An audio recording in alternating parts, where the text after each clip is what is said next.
तर कसं काय मित्रांनो, स्वागत आहे तुमचं अजून एका मिनी व्लॉगमध्ये.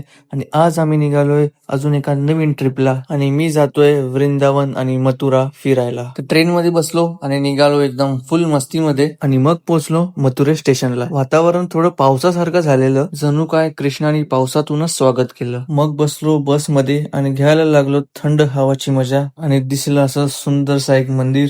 मग पोचलो हॉटेलमध्ये आणि केला थोडासा नाश्ता. मग परत रेडी होऊन निघालो आम्ही मथुरे फिरायला. ही आहे यमुना नदी, जिथे आपले बालगोपाळ आंघोळ करायचे. आणि मग हरे राधा हरे कृष्णा म्हणत म्हणत पुढे निघालो आणि पोचलो गोकुळला, जिथे बलरामचं जन्मस्थान आहे. ही जागा आहे तिथे श्रीकृष्णाचं पालन पोषण झालं आणि जिथे मी आता आहे तिथे बालकृष्ण खेळायचे. आणि इथेच मातीची होळी पण होती. आणि हा तिथलाच एक श्री राधा कृष्णाचा मंदिर आणि हे तिथले साधू महाराजांचे घर होते. आणि ही आहे गोपालकृष्णांनी बनवलेली गौशाळा.